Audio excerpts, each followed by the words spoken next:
someone we talk to quite regularly on this program is involved with Carpentaria exploration, Nick Sheard. We talked to him about what he's doing in the area and the holes he's drilling in the ground, but just recently we've been talking to him more about things that have been going on in the boardroom, and there's more activities going on. There's been an offer for the joint venture partner. Remember we talked about that the joint venture partner BMG had gone into liquidation. And now the companies associated with Silvergate that have been trying to spill the board of directors are now making a bid for that company to get into Carpentaria by another door. Very interesting. Yesterday afternoon I spoke to Quentin Hill. He's Carpentaria Exploration's principal geologist for new business, and I asked him today whether he was sick to death of us asking about matters of the boardroom rather than asking about what they're actually trying to dig up. Yeah, absolutely. The prospects of Carpentaria and developing its resources are good. I think we in the office and the shareholders are tiring of this of the actions of Silvergate. Are you, however, buoyed by the fact that obviously somebody thinks that you've got something worth going to all this effort for? That's right. We do have a fantastic project out at Horsens, and we're securing the real value for it for all our shareholders. Silvergate's attempting to take control of the asset without paying a proper price. Now, last time it was about removing a couple of directors. Now it's about removing a couple of directors and the executive chairman. What about this other activity now that's another backdoor proposal to go through BMG? The proposal to remove 4 existing directors with 140 years of collective experience and replace them with a board of only 3, which would be in breach of Carpentaria's constitution, just has no value to shareholders. Carpentaria owns 60% of Horsens, and BMG via the liquidator owns 40% of Horsens. We have a preemptive right to buy that 40% of Horsens once the liquidator gets an offer. He's received an offer, and it's from Silvergate interests or Silvergate parties.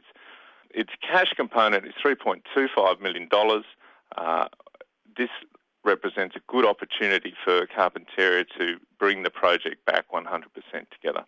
So from your perspective at the moment, is this a better solution than what's been proposed as far as the spilling of the board?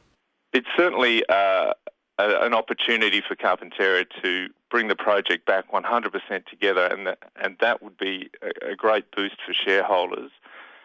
We're currently taking commercial and legal advice on the nature of the offer, and look, as far as spilling the board, really that's a bad result for shareholders. I think what it will leave is 3 members on the board, 2 aligned with Silvergate, and no one to protect the interests of minority shareholders.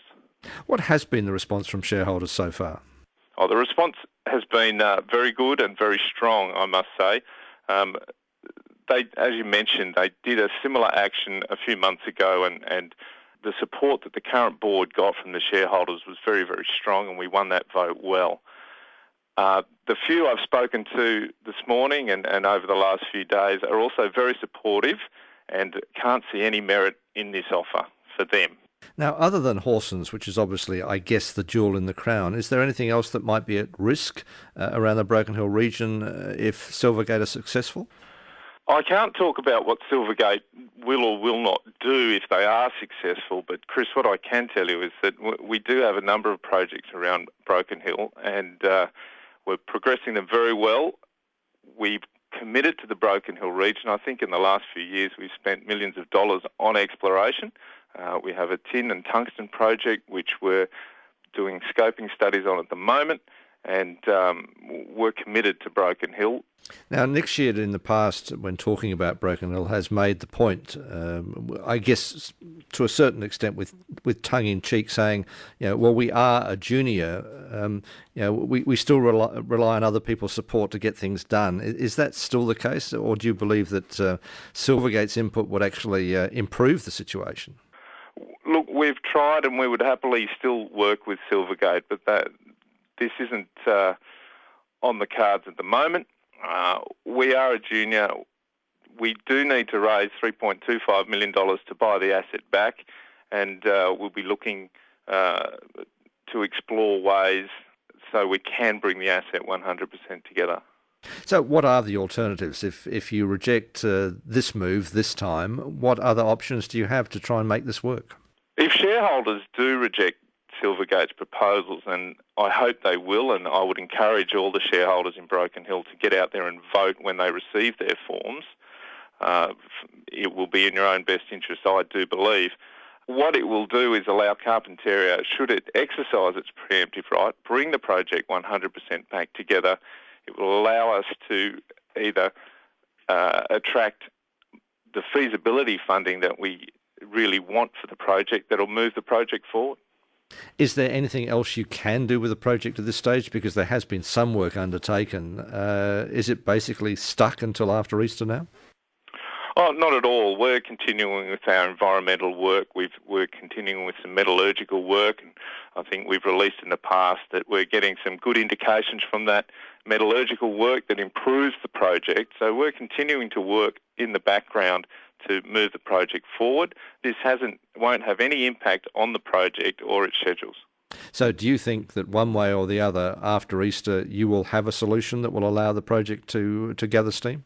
I think we're in a good position now to get a solution to get it together, and we'll be in a better position after Easter to get a solution together.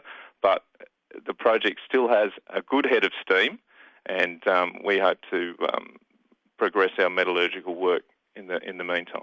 So as far as your timescale is concerned, you're still committed to much the same sort of time period? Yeah, correct. We think we can get we've recently got our environmental guidelines from the New South Wales government. Therefore, we're set up to deliver an impact statement by March 2014, and following on from that, the government will be in a position to grant a mining lease, and our schedule says that 2 years from the mining lease we can be in production. So the mining lease, our current schedule is a mining lease granted by 2014 and production by 2016.